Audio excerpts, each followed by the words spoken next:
Bapak Ibu semuanya, terima kasih banyak atas kehadirannya di Prodi Perhotelan SMK Negeri 1 Buku. Nah, sebelum saya mulai, izinkan saya memanjatkan puja dan puji syukur kehadapan Desa Yang Widiwase mengharapkan untuk panjang umat. Om Swastiastu.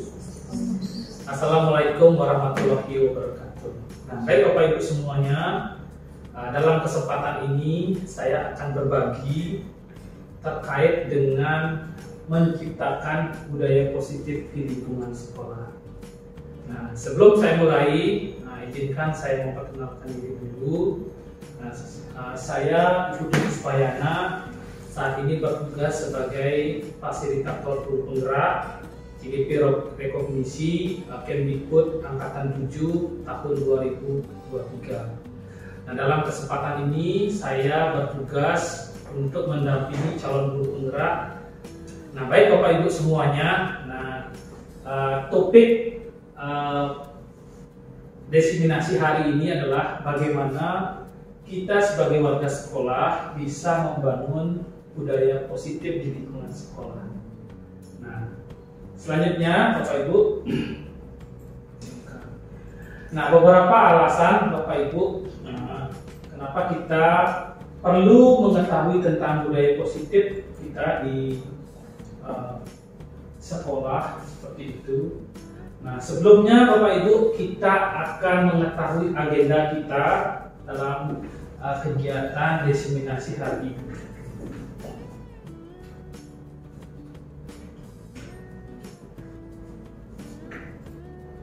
Nah, jadi agenda pertama yaitu pembukaan kurang lebih 5 menit. Selanjutnya Bapak Ibu akan menuju ke presentasi kurang lebih 30 menit.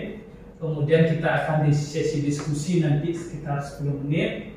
Kemudian tanya jawab, kemudian evaluasi, dan terakhir penutup. Nah, itulah agenda kita berbagi pada siang hari ini ya Bapak Ibu ya. Nah, selanjutnya Bapak Ibu, adapun tujuan yang Bapak Ibu dapatkan dengan memahami budaya positif ini, yaitu mengetahui konsep budaya positif di lingkungan sekolah. Karena kalau kita ketahui bahwa sekolah kita kan merupakan salah satu sekolah pusat keunggulan. Nah, budaya positif itu menjadi ciri khas tersendiri bahwa sekolah kita itu memiliki sesuatu yang beda dengan yang lain. Menerapkan disiplin positif dan nilai-nilai kebijakan universal. Selanjutnya mengetahui teori motivasi, hukuman dan penghargaan serta restitusi. Selanjutnya membangun keyakinan kelas. Kemudian kebutuhan dasar manusia dan dunia berkualitas, mengetahui konsep restitusi dengan 5 posisi kontrol, dan mengetahui restitusi melalui penerapan segitiga restitusi. Nah, inilah yang Bapak Ibu akan dapatkan dengan sesi berbagi hari ini. Nah, sebelumnya Bapak Ibu kita ice breaking dulu ya. Nah, Bapak Ibu coba tebak gambar apakah ini? Nah, monyet. Silakan, gambar monyet. Sepintas kita melihat ranting kayu ya Bapak Ibu. Iya. Nah, selain itu ada yang bisa menebak gambar lain? Ada harimau. Ada gambar harimau. Siapa di antara Bapak Ibu bisa menemukan harimau di sini? Satu orang. Pak Eka, apakah menemukan harimau? Tidak, saya menemukan monyet. Bukan monyet, oke. Monyet memang bergelantungan ya, dua ya. Monyet. Bu Wayan menemukan apa? Ada menemukan harimau? Berapa orang? 1. Bu Prima bisa menemukan? Bisa Pak, ada 2. Ada 2 harimau ya, ada 2 harimau. Oke. Kenapa kita nah dulu ya, nggak ada harimau ya. Oke, kita stop. Ya. Monyet itu mulutnya harimau. Ya, kita lanjut dulu ya. Nah, ini dia. Ternyata sudah ketemu ya. Harimau sudah ditemukan? Sudah ya?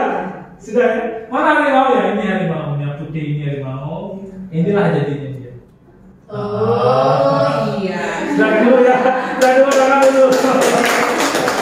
Apa maksud dari gambar tersebut? Jika Bapak Ibu melihat gambarnya monyet sedang bergelantungan, ya, berarti belahan otak kanan lebih aktif. dibandingkan dengan otak kiri. Ketika dihadapkan dengan masalah, Bapak Ibu lebih mengandalkan intuisi atau lebih sering daripada benarnya. Artinya lebih cepat mengambil sebuah keputusan daripada memikirkan itu. Tetapi kalau Bapak Ibu melihatnya ini adalah sebuah harimau, berarti Bapak Ibu lebih dominan otak kirinya katanya ya, lebih dominan. Jadi Bapak Ibu lebih analitis ya, dan sangat berorientasi pada tujuan, terorganisir dan selalu berpikir sebelum bertindak.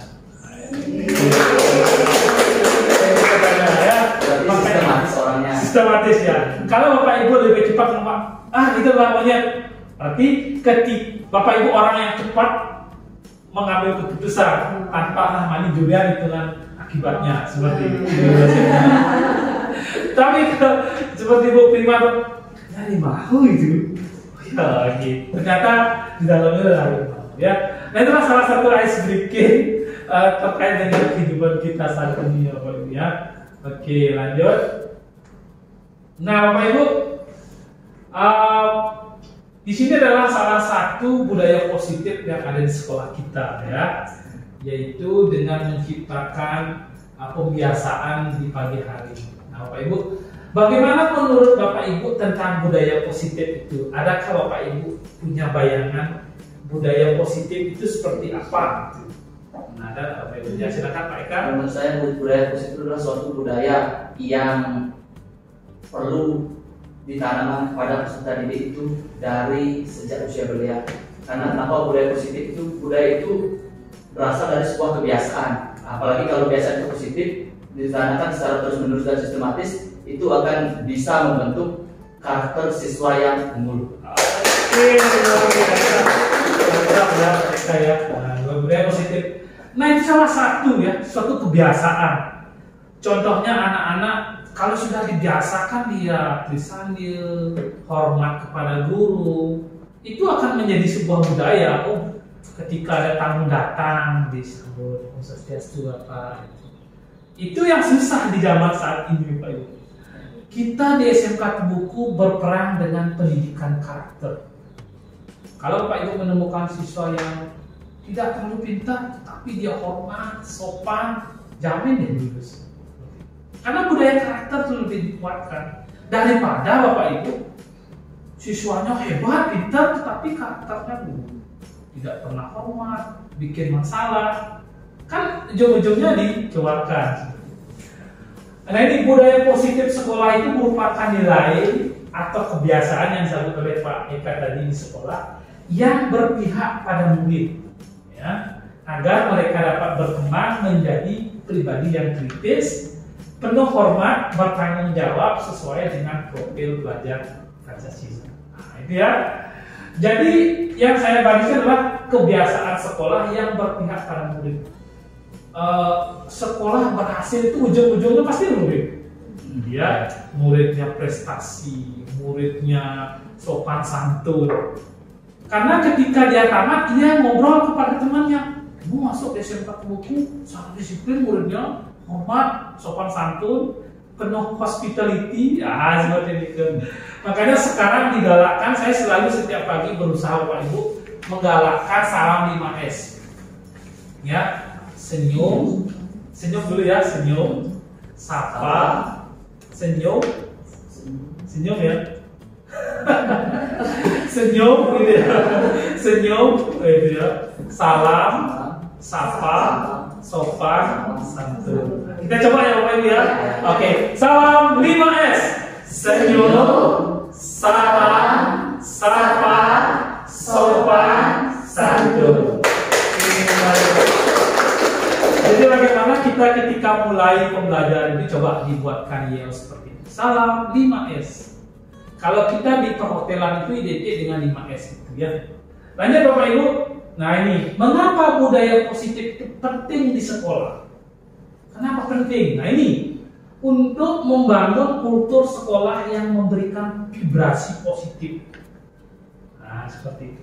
2, menciptakan suasana sekolah yang menyenangkan. Nah itu katanya ya, menciptakan suasana sekolah yang menyenangkan. 3, menciptakan budaya karakter siswa yang baik. 4. Siswa merasa terlindungi dan diperhatikan. Yang kelima, tidak adanya kekerasan terhadap anak. 6. Menuntun anak ke jalan yang benar. Dan yang terakhir, terbentuknya lembaga sekolah yang berkualitas. Nah, ini adalah mengapa budaya sekolah itu penting. Itu kita lakukan dari hal kecil, mungkin dari di perhotelan, ya.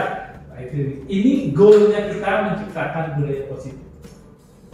Oke, budaya positif di sekolah itu bisa terwujud dengan memahami dan menerapkan beberapa konsep. Nah, inilah 6 konsep yang Bapak Ibu bisa lakukan untuk menciptakan budaya positif. Pertama, disiplin positif dengan nilai-nilai kebijakan universal. Yang kedua, teori motivasi, hukuman, penghargaan, dan restitusi. Kemudian keyakinan kelas, kebutuhan dasar manusia, dan dunia berkualitas. 5. Posisi kontrol dan segitiga restitusi.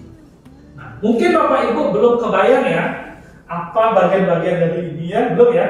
Apa itu restitusi, apa itu disiplin, masih belum kebayang. Nah, dalam pembahasan hari ini kita akan bahas dulu bagaimana penerapannya ya.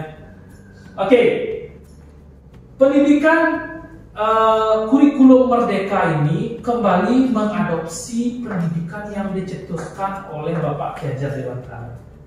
Salah satunya pendidikan itu, ya, itu menuntun segala kodrat anak agar dapat tercapainya keselamatan, kebahagiaan yang setinggi-tingginya baik secara manusia maupun anggota masyarakat. Jadi pendidikan itu menuntun anak ke arah yang benar, itu pada intinya ya. Kemudian yang kedua, pendidikan itu hanya dapat menuntun tumbuh dan hidup sesuai dengan kodrat pada anak agar dapat memperbaiki lakunya, bukan dasarnya hidup dan tumbuh sesuai dengan kodratnya. Jadi anak-anak itu dari kedituannya sudah dilahirkan kodrat alam. Ya, kalau di lingkungan masyarakatnya seperti itu ya seperti itu. Jadi dia sudah lahir sesuai dengan garis keturunannya.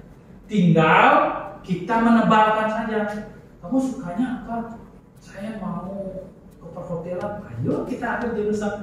Kita tinggal menuntun aja. Ayo, kamu harus begini. Ya, kita tuntun aja.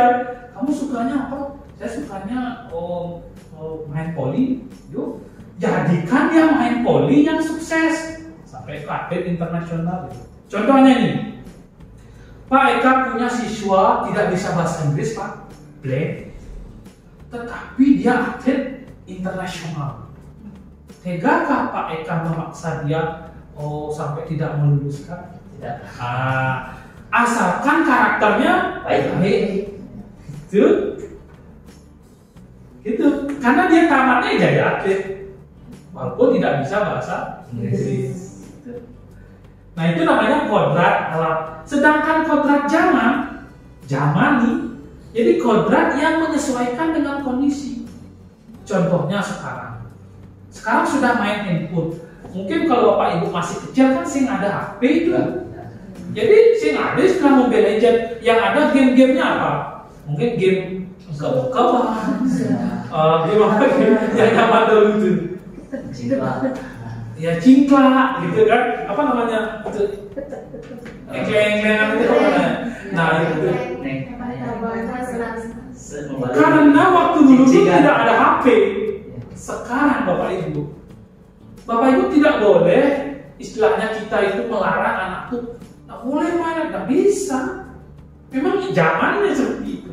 Tetapi dengan adanya kodrat zaman, bagaimana kita bisa mengemas itu HP menjadi belajar. Kamu suka TikTok nggak? Suka. Bagaimana tugas kita anak-anak bikin TikTok dalam bahasa Jepang? Hai minasan, onegaishimasu. Pakai TikTok ya, kirim linknya ke ibu. Gitu. Kamu suka Facebook nggak? Suka. Coba bikin video, upload di Facebook. Bapak mau menilai di sana. Gitu. Karena kodrat zamannya seperti itu. Jadi Bapak Ibu guru kalau anak-anak suka TikTok, Bapak Ibu guru harus tahu TikTok. Sekarang Bapak Ibu harus punya akun TikTok. Karena zamannya TikTok. Ya, seperti itu. Ya, jangan sampai Bapak Ibu guru tidak tahu TikTok, apa ada TikTok. Ternyata anak sudah tahu juga. Banyak endorsement saat ini tuh kayak itu dari TikTok, Bapak. Kalau dulu cita-citamu jadi apa, Nak? Jadi dokter, jadi guru. Coba sekarang cita-citanya jadi endorsement, jadi content creator, TikToker. Gitu cita-cita. Karena apa? Dengan itu dia menghasilkan uang. Gitu, Pak. Gitu. Beda zaman itu namanya kodrat zaman, ya, kodrat zaman. Anak-anak bawa HP tapi dimanfaatkan. Kalau dilarang ya nggak bisa, karena dia punya, orang tuanya mendukung. Nah, guru harus mampu menuntut kodrat anak sesuai dengan kodrat zaman, kodrat alam, agar mampu serta menghamba kepada murid sesuai dengan kebutuhan belajar. Kita sebagai guru itu harus menghamba di sini. Ampun, murid, bukan begitu, salah itu. Menghamba itu memenuhi kebutuhan belajarnya. Contohnya, kamu susah belajar ya? Kamu belajarnya seperti apa sih di rumah? Saya lebih sering nonton YouTube. Oh, kalau gitu Pak punya video YouTube loh tentang in konteks tonton ini ya. Gitu. Karena gaya belajarnya kalian dia bang baca buku kiat daripada bang YouTube. Dan itu konten materinya Pak Eka YouTube aja, kasih bahasa Inggrisnya begitu. Itu maksudnya ya. Oke, lanjut. Nah, budaya sekolah itu dimulai dari disiplin positif. Kita mendisiplinkan anak-anak, tetapi dengan jalan positif. Kamu pusat, disiplin tapi kekerasan namanya itu. Bukan positif. Disiplin yang dimulai dari murid, menyadarkan anak-anak. Besok kalau tulisan yuk, mari kita sama-sama yuk. Nah, itu namanya mendisiplinkan dia tapi positif, tidak dengan jalan kekerasan. Kemudian disiplin diri membuat orang menggali potensi menuju sebuah tujuan yang dihargai. Ketika anak-anak itu sudah disiplin, contohnya Bapak Ibu nanti, Bapak Ibu melihat anak itu ketika tersambil atau apa rajin, disiplin, jangan dibiarkan, dia perlu dihargai. Kamu baru hebat, lihat kamu tuh pagi-pagi sudah membersihkan kamu. Hanya dengan bilang tepukan ini tuh bangga dia. Ternyata nyampak tadi dihargai sebenarnya. Bina, gitu Bapak Ibu. Ya, anak sekarang itu adalah senang dipuji. Kalau dia sudah dipuji itu, enaknya minta ampun, senang dihargai. Apalagi Bapak Ibu sengaja ngajar itu ngambil jaju, dia dapat pertanyaan, ini hanya ya jajan, padahal dia 1.000, tapi dia senang dihargai. Rasanya aku cuma jadi tapi jangan makan di kelas ya. Oh iya, itu seperti itu ya. Nah, lanjut. Sesuatu yang dilakukan seseorang pada orang lain untuk mendapatkan kepatuhan. Kecenderungan umum untuk menghubungkan disiplin dengan ketidaknyamanan. Bagaimana disiplin itu agar membuat sesuatu nyaman. Nanti kita bahas tentang kesepakatan tadi. Kemudian kebijakan universal. Bagaimana kita memberikan anak itu bijak yang bersifat universal. Sifat positif manusia yang merupakan tujuan mulia untuk yang dicapai dalam individu. Nilai-nilai kebijakan yang ingin dicapai oleh setiap anak Indonesia kita kenal dengan profil pelajar Pancasila. Salah satu kebijakan universal adalah beriman dan bertakwa. Kalau sembahyang, sembahyang sama-sama. Mandiri, ya, bangun jiwa mandiri itu. Nah, anak-anak ketika Bapak kasih tugas, Bapak tidak harus nilai tugas kalian itu benar sekali. Yang terpenting kalian itu mau membuatnya sendiri, mau mencari dari YouTube silakan. Nah, gitu bola mandiri. Kemudian bernalar kritis, pendidikan global, gotong royong dan kreatif. Selanjutnya Bapak Ibu, teori motivasi perilaku manusia itu dipengaruhi oleh dua hal, dari eksternal, kemudian dari internal. Kalau eksternal itu untuk menghindari ketidaknyamanan. Contohnya, dia meminta seseorang dorong dari seseorang, kamu lakukan aja itu aksi hukum. Itu maksudnya, artinya dia melakukan tindakan karena biar tidak dihukum. Nyapakin ceritanya di foto, kirim, yang penting sih tentang hukuman, begitu jadi pengaruh dari luar untuk mendapatkan imbalan dari orang lain. Dia melakukan itu, contohnya, kamu lakukan itu, dia habis. Itu dia melakukan tindakan baik dengan harapan mendapatkan imbalan. Kamu nyapu saja, piket, imbalan habis. Begitu jadinya.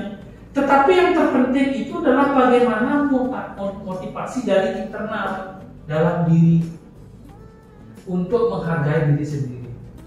Saya akan menjadi orang yang seperti ini apabila saya melakukan. Jadi bagaimana motivasi itu berada dari dalam diri anak-anak. Contohnya, Bapak Ibu datang ke sekolah jauh-jauh, baik kalau kita main ke sini. Itu kan bukan karena orang lain yang nyuruh, tetapi karena kesadaran diri. Saya dapat jam aja hari ke datang gitu. Kalau anak-anak tidak datang ke sekolah itu tidak mau dia gitu. Kalau tidak ke sekolah alfa 3 kali, nanti saya dipanggil guru BK. Itu motivasi eksternal, jadinya dia tenang. Kalau dia dalam diri anak-anak itu, saya datang ke sekolah agar mampu belajar dengan baik. Rugi dong, saya sekolah 3 tahun tapi tidak tahu. Kalau anak-anak punya pemikiran seperti itu hebat, mensadar dia dalam diri. Saya sekolah itu memang kewajiban saya sebagai siswa. Antara internal dan eksternal. Oke, selanjutnya ini adalah salah satu tindakan guru. Apakah ini termasuk hukuman? Apa konsekuensi Bapak Ibu? Bapak Ibu coba mencatat 100 kali dalam buku kalimat. Saya tidak akan terlambat lagi karena terlambat sekolah. Tahun 90-an itu saya kenal dulu. Itu termasuk hukuman apa konsekuensi? Hukuman ya? Ya, coba kita lihat nanti ya hukuman apa konsekuensi. Oke, lari mengelilingi lapangan basket 2 kali karena terlambat hadir ke sekolah. Hukuman apa konsekuensi? Kedua konsekuensi. Nah, ini kita lihat. Lanjut. Hukuman. Lari dia, gitu. Oke, 3. Murid diminta push up 15 kali karena tidak menggunakan masker ke sekolah. Hukuman apa konsekuensi? Hukuman apa konsekuensi? Push up? Iya, hukuman. Lanjut. Menggantikan kertas tugas teman yang dicoret-coret. Konsekuensi jelas ya. Ya, karena dia nyoret-nyoret ya. Menjawab. Berikutnya membersihkan tumpahan air di meja tulis karena kesenggol saat belajar. Konsekuensi. Kita menjawab ya. Berikutnya murid disuruh untuk mengenakan sepatu setiap seharian di sekolah karena tidak mengenakan sepatu hitam. Hukuman apa? Murid disuruh untuk mengenakan sepatu seharian di sekolah karena tidak mengenakan sepatu hitam. Hukuman lagi. Nah, oke lanjut. Lari mengelilingi lapangan basket 2 kali karena terlambat 10 menit. Oke. Ya, kita lihat ya jawabannya. Iya. Oke. Nomor 1 termasuk hukuman ya. Hukuman karena terlambat ya. Terlambat disuruh menulis dalam kertas sebanyak 100 kali. Lari di lapangan basket karena terlambat hadir. Hukuman. Murid diminta push up. Hukuman. Mengganti tugas teman. Konsekuensi. Membersihkan tumpahan air. Konsekuensi. Murid disuruh mengenakan sepatu seharian. Hukuman. Terus terakhir kenapa konsekuensi mengelilingi lapangan basket? Ya. Karena kalau menurut alasan saya ya secara pribadi, karena murid tersebut kan dapat PDOK karena dia terlambat 10 menit kan disuruh mengelilingi lapangan basket. Karena kalau menurut saya itu konsekuensi karena temannya yang hadir tepat waktu itu sudah melakukan itu sebelumnya. Iya, karena mapelnya PJOK. Tetapi kalau mapelnya bahasa Jepang, lari. Hukuman. Oh. Bisa dibayangin. Oke. Nah, kira-kira cocok apa nih? Konsekuensi apa Tuhan? Karena kalau Bapak Ibu identik dengan hukuman itu fisik, ya fisik, gitu. Nah makanya harus diberikan konsekuensi. Kalau Bapak Ibu ngajar di kelas, siswanya terlambat, konsekuensi apa yang Bapak Ibu lakukan? Caranya Bu Ayu ngajar di kelas, ternyata siswanya di kantin. Kalau Bu Ayu mau menghukum, kamu terlambat ya, pusat 15 kali hukum. Tetapi kalau Bu Ayu mau ngasih konsekuensi, apa cocoknya? Kalau saya biasanya di kelas kan sebelum pembelajaran itu kan mengadakan kesepakatan kelas dulu. Ya, terus? Kalau misalkan terlambat 15 menit, ya, misalnya 5 menit, misalnya apa yang disepakati. Kalau misalkan 10 menit, mungkin bisa juga sampai lari keliling lapangan, tapi itu sudah berdasarkan kesepakatan kelas bersama. Oke, jadi Bapak Ibu, hukuman dilakukan itu tanpa ada kesepakatan dan sepihak. Tetapi konsekuensi itu dilakukan apabila sudah ada kesepakatan di antara kelas. Ada yang bayangkan ya? Tiba-tiba Bu Susi push up, kan belum ada perjanjian dulu. Iya. Push up, Oke, jadi harus ada kesepakatan terlebih dahulu. Nah, kesepakatan kelas. Nah, apa perbedaan antara hukuman dengan konsekuensi? Hukuman sesuatu yang menyakitkan harus terjadi. Kalau kita budaya positif, cocok. Kamu, bersihkan seluruh kelas, gitu ya. Kalau konsekuensi sesuatu harus terjadi. Kalau hukuman membuat anak sakit fisik maupun hati untuk jaga dalam jangka waktu lama, sedangkan kondisi membuat anak merasa tidak nyaman dalam jangka waktu pendek. Nah ini ya. Tapi yang kejam, kalau ini psikis gitu. Iya. Pokoknya saya dendam sama ibu itu. Jadi ini jam motor. Itu tadi dia. Itu dia. Kemudian anak membenci kedisiplinan, sedangkan konsekuensi anak menghargai disiplin. Kalau hukuman bersifat paksaan, benar? Paksa. Kalau konsekuensi stimulus atau tanggapan. Aksi. Ya. Kemudian hukuman mendorong anak menyakiti diri sendiri akibat perbuatannya. Kalau konsekuensi mendorong anak agar mudah menyesuaikan diri. Kemudian hukuman konsep diri yang buruk, konsekuensi konsep diri yang lebih baik. Kalau anak belajar untuk menyembunyikan kesalahan, ia akan terus disembunyikan, berbohong dia kalau dihukum gitu. Anak untuk mematuhi peraturan, konsekuensi.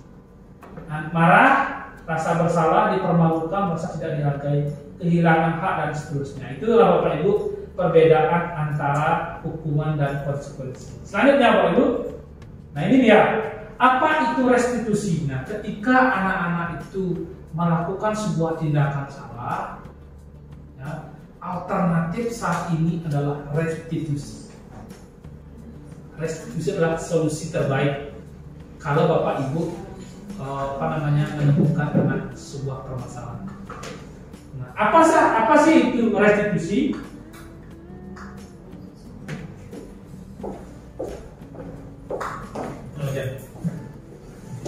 Nah, apa sih itu restitusi? Proses menciptakan kondisi murid untuk memperbaiki kesalahannya, bukan malah ditekan dia. Kamu itu salah. Restitusi adalah menciptakan kondisi murid untuk memperbaiki kesalahan mereka sehingga mereka bisa kembali pada kelompok mereka dengan karakter yang kuat. Restitusi juga merupakan proses kolaboratif yang mengajarkan. Inilah salah satu kasus restitusi gitu. Sadarkan dia. Ada beberapa tahapan yang Pak Ibu lakukan nanti. Murid untuk mencari solusi, mengajarkan murid untuk mencari solusi pada masalah mereka dan membantu murid berpikir tentang seperti apa yang mereka inginkan, tujuan mulia, bagaimana mereka harus memperlakukan orang lain. Jadi sebenarnya mencari solusi dari kesalahan. Oke, nanti kita bahas. Ciri-ciri dari restitusi itu bukan untuk menebus kesalahan, namun untuk belajar dari kesalahan. Belajar sehingga tidak akan terulang lagi. Berikutnya tawaran bukan paksaan. Tawaran bukan paksaan. Restitusi itu menuntut untuk melihat ke dalam dirinya dia. Restitusi mencari kebutuhan dasar yang mendasari tindakan. Restitusi diri adalah cara yang paling baik. Restitusi fokus pada pendekatan karakter, bukan tindakan. Restitusi fokus pada solusi. Restitusi mengembalikan murid berbuat yang salah pada kelompoknya, mengembalikan murid yang berbuat salah pada kelompoknya. Nah, itulah salah satu restitusi, kita akan coba praktekkan nanti. Selanjutnya Bapak Ibu adalah membuat keyakinan kelas. Keyakinan kelas itu adalah sebuah kesepakatan kelas. Jadi sarannya Bapak Ibu, ketika Bapak Ibu itu masuk ke tengah kelas, yang dilakukan pertama itulah bukan mengajar, tetapi membuat keyakinan kelas atau kesepakatan kelas. Nah, jadi saya putarkan video bagaimana membuat kesepakatan kelas.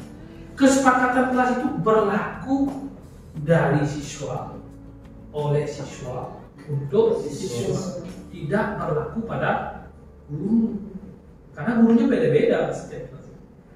Kalau berlaku pada guru, Bapak Ibu ada rapat, Bapak Ibu dong kena terlambat ke kelas, Ibu yang kena, Ibu mengingkari yang konsekuensinya apa? Ya, Ibu kena kasus sanksi. Ingat, dari siswa, oleh siswa, untuk siswa. Jadi Bapak Ibu silakan ke kelas nanti. Anak-anak mau nggak kelas ini nyaman? Mau dong Pak Ibu. Kira-kira hal apa kesepakatan Anda lakukan agar kelas ini nyaman? Apa ya Bu ya? Meyakinkan kelas bersih sebelum belajar. Bagus nggak? Bagus, setuju semua? Setuju. Berarti sebelum belajar kelas harus bersih. Konsekuensinya apa Bapak Ibu? Kalau tidak bersih, tidak belajar. Konsekuensinya, berarti dia harus membersihkan kelas. Berarti Bapak Ibu tidak perlu nyuruh, ya. Kelasnya kotor, nggak perlu, karena dia tahu sepakatnya dari dia, oleh dia dan untuk dia. Iya, kalau saya bersih dia yang merasa nyaman. Iya, dia yang merasa nyaman. Ya. Contohnya kesepakatan ada yang mengambil dari kesepakatan itu datang tidak terlambat dan pulang bersama. Gitu dia. Jadi kalau dia datang tepat waktu, ayo baca. Pulang sih dia ngembalikan solidaritas dia. Orang beli. Jadi usahakan Bapak Ibu dia yang menyepakati, jangan Bapak Ibu yang mengusulkan ya. Dia yang buat, yang nulis, dia yang mengganti. Oke, nah itu. Ya, mengapa tidak peraturan saja? Mengapa harus keyakinan kita? Kalau peraturan itu identik dengan hukuman begini. Yang tidak terlambat, yang terlambat push off. Peraturan jadinya dia kan dipanggil guru BK. Nah, mengapa kita memilih peraturan kelas menggunakan helm? Contohnya ini, mengapa kita memiliki peraturan harus menggunakan helm bila mengendarai roda 2? Kenapa peraturannya harus menggunakan helm? Untuk melindungi kepala. Untuk melindungi diri. Tetapi kalau jawabannya anak-anak beda, agar tidak ditilang polisi. Nah, itu masuk ke hukuman ya. Tetapi kalau masuk ke konsekuensi, nah itu keselamatan diri. Ya terbayang Pak ya. Terbayang. Mengapa kita memiliki peraturan 3M menggunakan masker, mencuci tangan dan menjaga jarak 1,5 meter? Agar tidak dikejar timbung tidak pakai masker. Nah itu hukuman. Tetapi kalau dia jawabannya, tapi kalau jawabannya menjaga tertular virus, ya betul konsekuensi. Mengapa kita memiliki peraturan harus datang tepat waktu dan saat mengikuti pelatihan, gitu jalannya atau pembelajaran anak-anak? Kalau jawabannya agar tidak tercatat oleh guru BK ya, tetapi kalau jawabannya dia agar tidak terlambat tertinggal materi ya pelajaran. Nah, untuk mendukung motivasi interstate, kembali nilai-nilai keyakinan lebih menggerakkan seorang dibandingkan dengan serangkaian peraturan. Kalau bisa, bagaimana Bapak Ibu bisa menciptakan? Inilah salah satu contoh kesepakatan kelas yang bagus. Datang tepat waktu dan mengucapkan salam. Jadi dia yang menjaga kebersihan sekolah, berdoa sebelum dan sesudah kegiatan, aktif dalam pembelajaran. Nah, itu dia yang menyepakati, dia yang buat seperti itu ya. Nah itu terwujudlah budaya positif. Ya, itu terwujudnya. Oke, selanjutnya contoh kesepakatan itu ya mulai dari terlihat, terdengar, dan terlihat. Terlihat tuh harus ada yang dilihat, harus ada yang mengedulin istilahnya, mengingatkan gitu ya. Kemudian ya terdengar, yuk kita bantu, yuk, baru kita berperilaku. Nah itulah rasa hormat dan bekerja ya, contoh kesepakatan. Nah Bapak Ibu, contoh kesepakatan itu antara peraturan dan keyakinan kelas. Kalau peraturan selalu kembalikan buku di tempatnya. Kalau keyakinan kelas, jadi kalau dijadikan keyakinan kelas, ini merupakan tanggung jawab.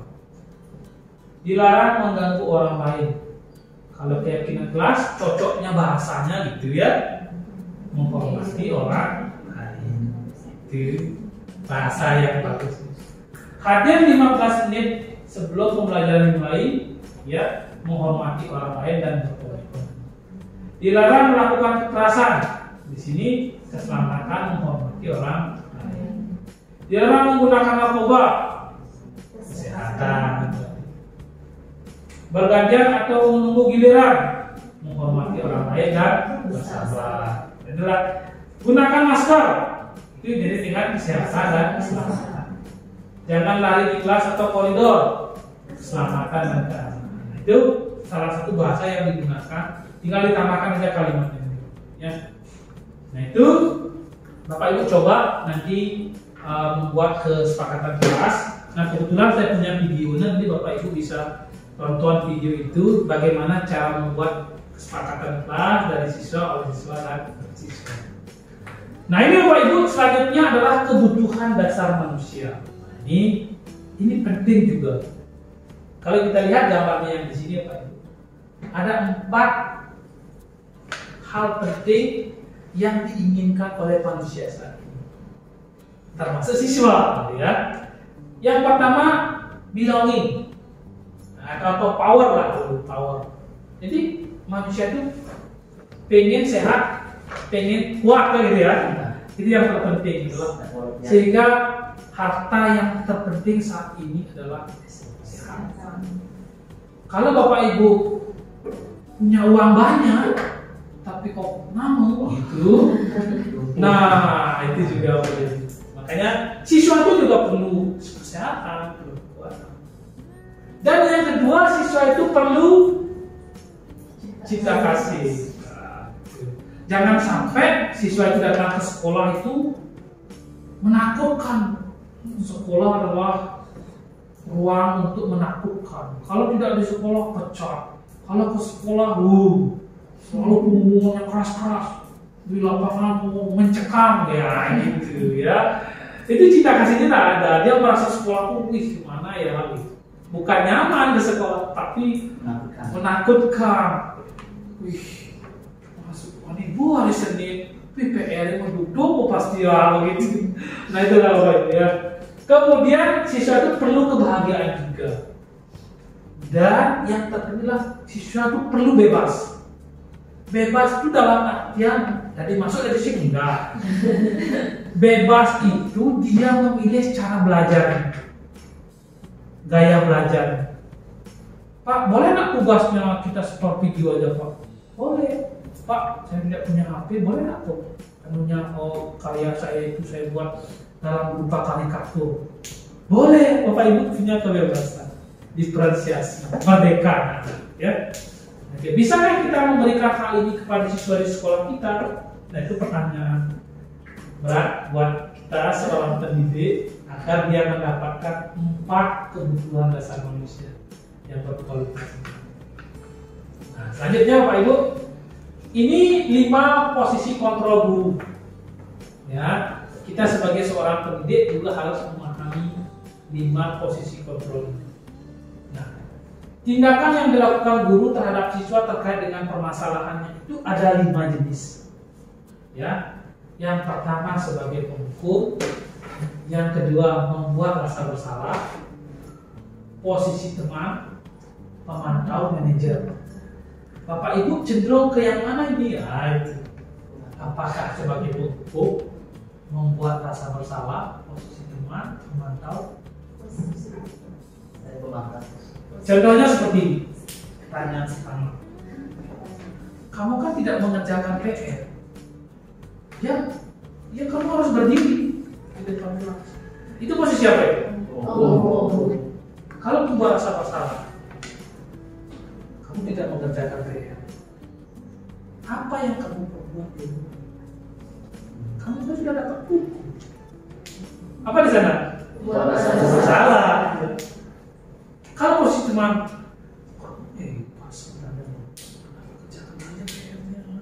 Kau juga gampang. Teman ya, itu betul dia tuh. Kalau memantau, sejauh mana PR-nya sudah selesai?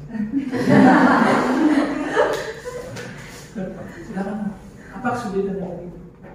Bukunya berapa? Kalau manajer, PR-nya mana? Ya, silakan ditunjukkan. Tadi di depan dibaca. Manajer. Ya. Gitu. Bapak Ibu yang mana ditunjukkan? Ini adalah bahasa Bapak Ibu.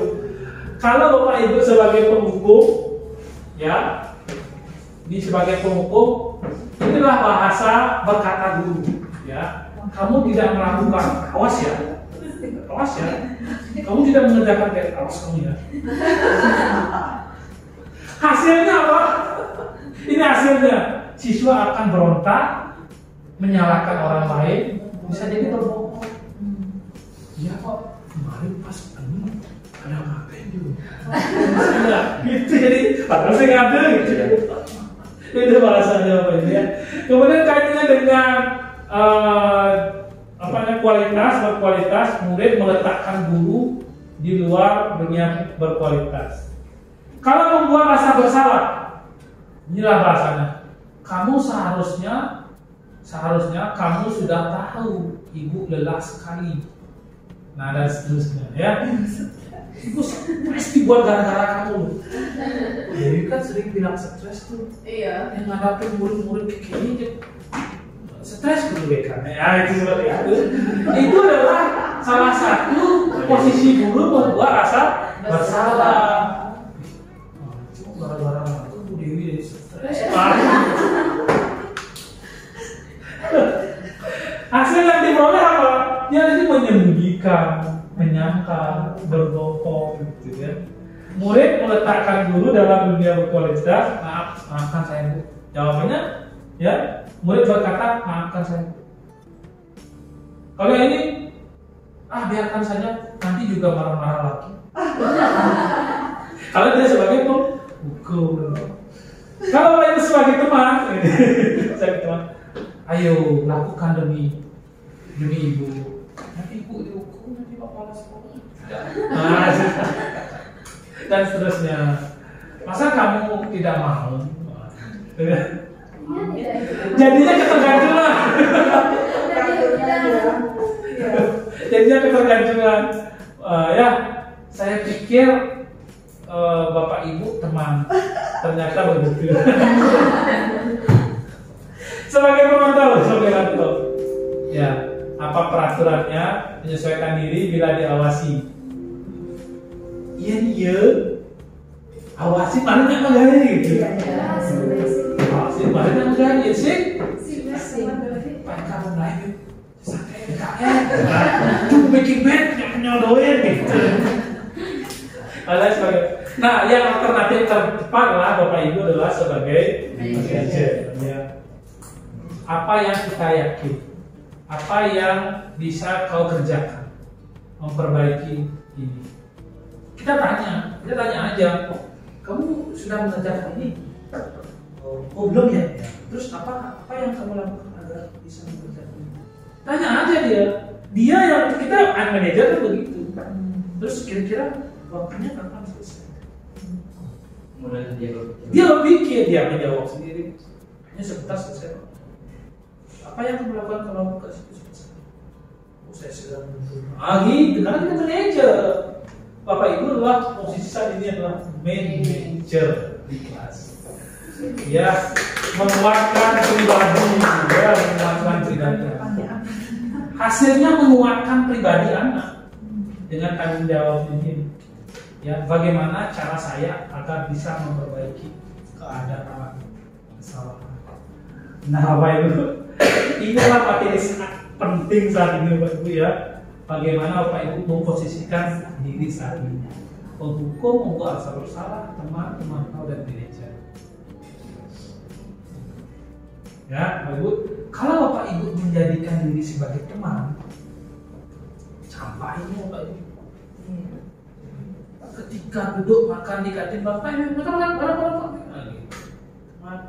Bagus kan, kayaknya dulu. Nah, begitu karena posisi teman, campak kita.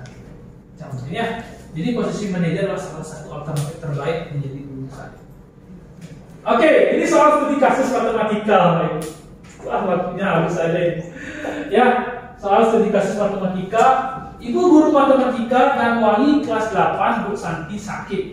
Ya, saya bacakan. Sakit. Guru matematika dan wali kelas 8 Bu Santi sakit sehingga tidak dapat masuk dan mengajar. Akhirnya dia dicarikan guru pengganti namanya Bu Eni. Bu Eni baru 2 tahun menjadi guru di SMP.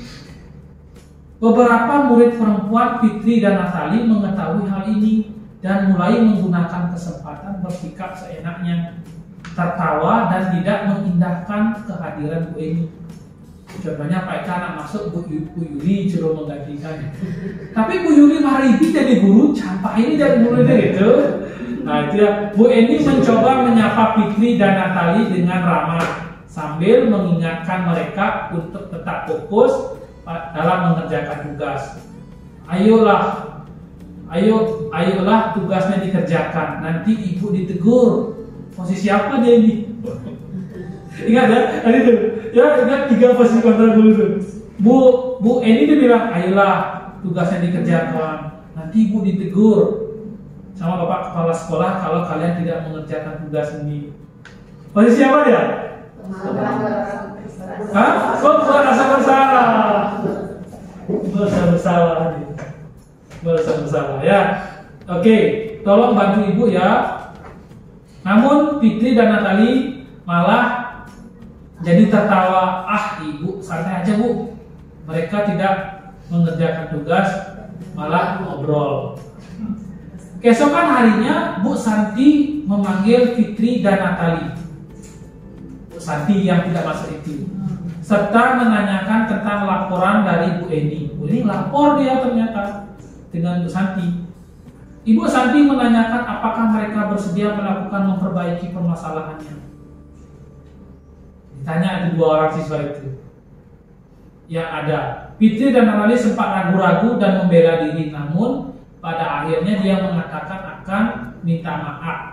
Ibu Santi menanggapi bahwa tindakan itu tidak boleh dilakukan bila mereka sungguh-sungguh ingin minta maaf. Namun Ibu Santi menanyakan, mengganti rasa ingin menghormati Ibu Santi. Baik Fitri maupun Natali mengakui bahwa perilaku mereka tidak sesuai dengan keyakinan kelas. Berarti dia sudah membuat keyakinan kelas dengan Ibu Santi. Ya. Ibu Santi selanjutnya kembali pada apa yang mereka lakukan untuk memperbaiki kesalahan. Apakah ada gagasan? Setelah berpikir sejenak, Natali dan Fitri mengusulkan bagaimana kalau mereka mengadakan sebuah diskusi kelompok dengan teman-teman. Tema yang mereka pilih adalah penerapan keyakinan kelas. Menerapkan keyakinan kelas itu diterapkan ya, terutama tentang sikap saling menghormati dan bagaimana menerapkannya kehidupan sehari-hari di sekolah. Usulan kedua adalah mengirim email kepada Bu Eni tentang gagasan mereka tersebut.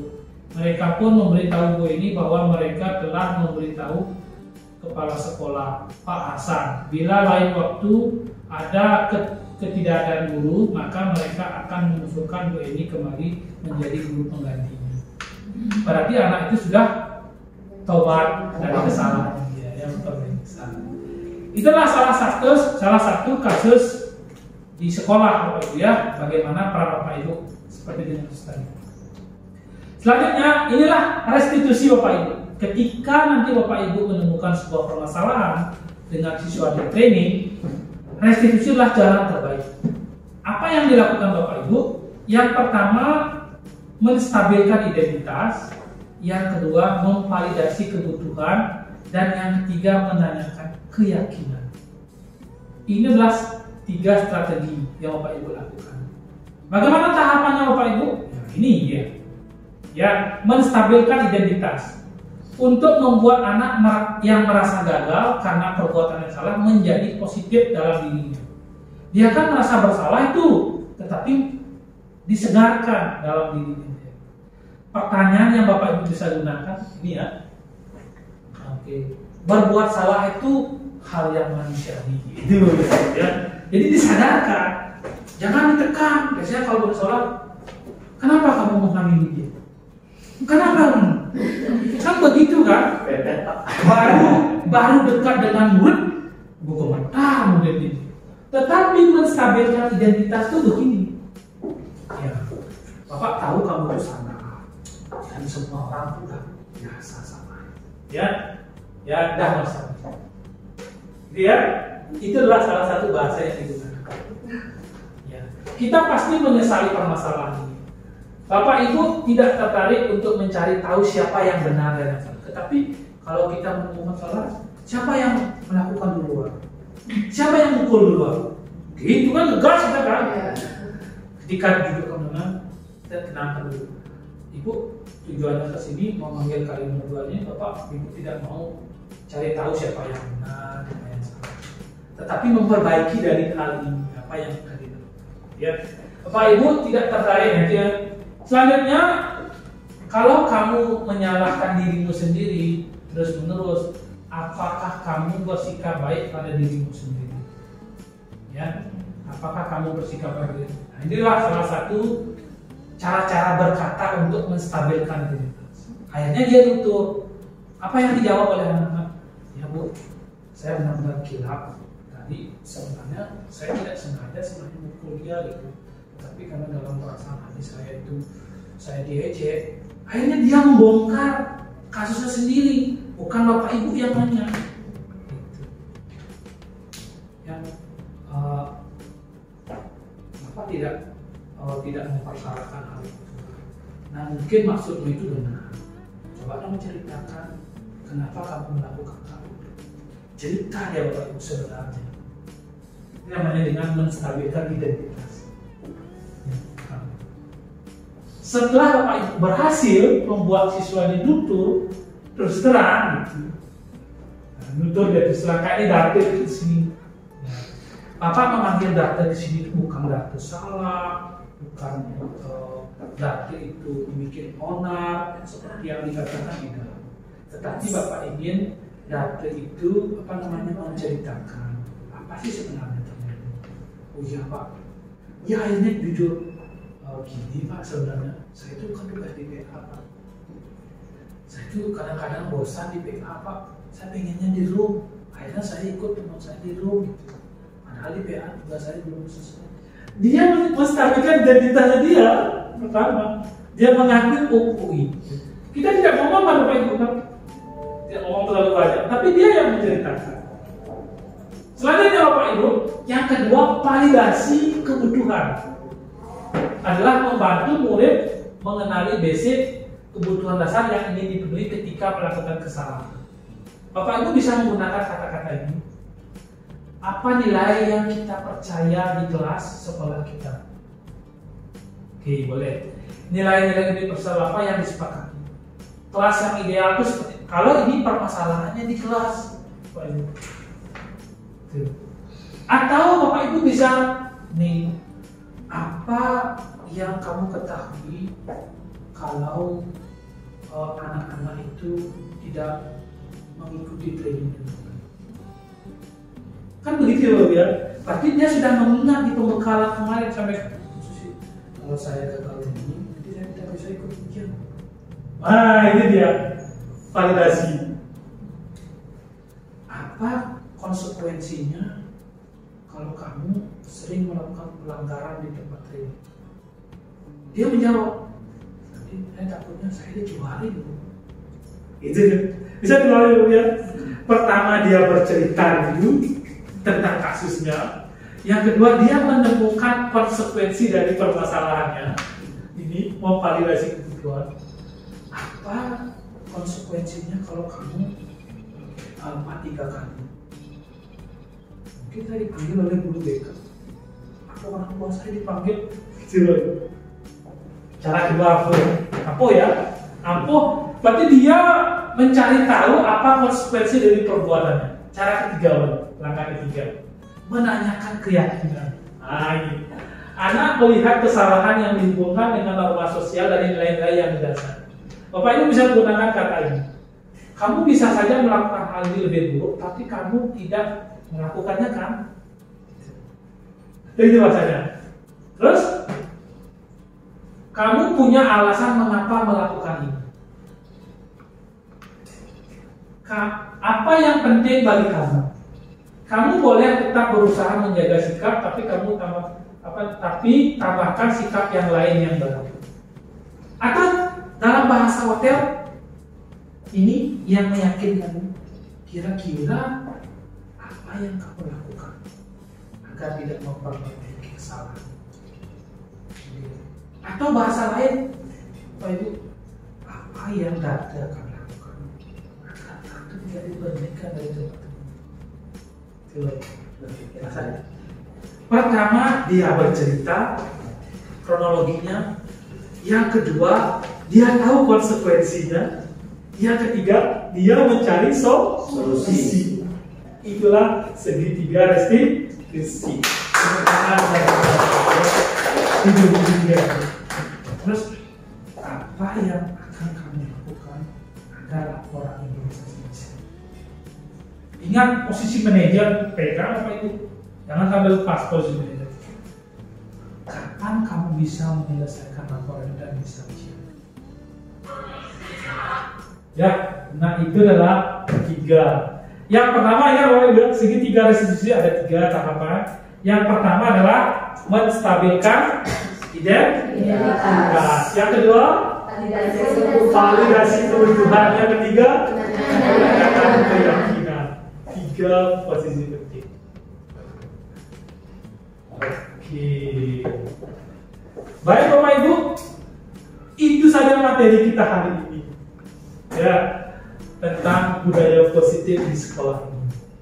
Nah, sebagai refleksi, adakah Bapak Ibu yang ingin mengungkapkan bagaimana perasaan Bapak Ibu dengan berbagi hari ini?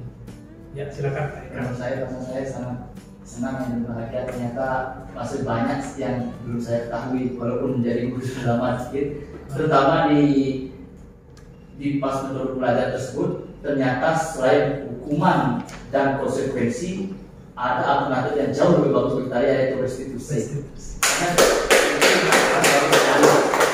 Karena kita kesannya tidak memberikan hukuman, tidak hanya menyadarkan siswa akan konsekuensi atau hal yang telah dia lakukan, tetapi kalau restitusi bisa memperbaiki dan menstabilkan keadaan seperti sedia kala, terkesan stabil dan normal kembali. Oke, bagus, terima kasih buat Eka. Ada lagi Bapak Ibu yang ingin menyampaikan dengan materi pengimbasan yang singkat ini, tetapi Bapak Ibu merasakan sesuatu yang beda, silakan. Ada yang ingin merefleksikan belajar kita hari ini. Ya Bapak Ibu, selain Pak Eka ada yang mau mencoba? Mungkin Bu Yuli, ya silakan. Gimana perasaannya Bu dengan 1 jam ini? Jadi perasaan saya sangat senang hari ini waktu itu ternyata beberapa waktu lalu itu yang saya terapkan itu hukuman. Jadi sekarang saya tahu lebih baik kita menerapkan konsekuensi dan juga yang restitusi.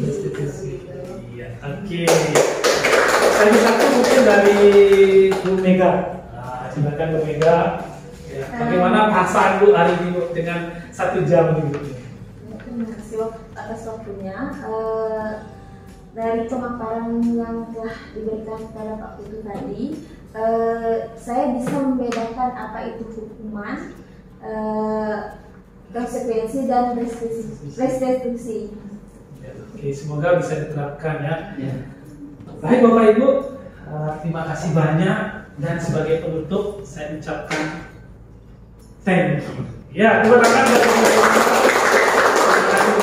Harusnya 2 jam ya, ini masuk ke ilmu tentang pedagogi guru ya di waktu kuliah S1, tapi dikuatkan lagi ya, karena pedagogi itu loh ilmu yang sangat ya diperlukan saat ini ya.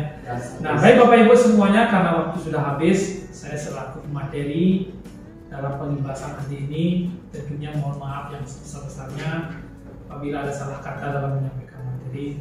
Nah, untuk itu sebagai penutup, mari kita tutup dengan Om Santi Santi Santi.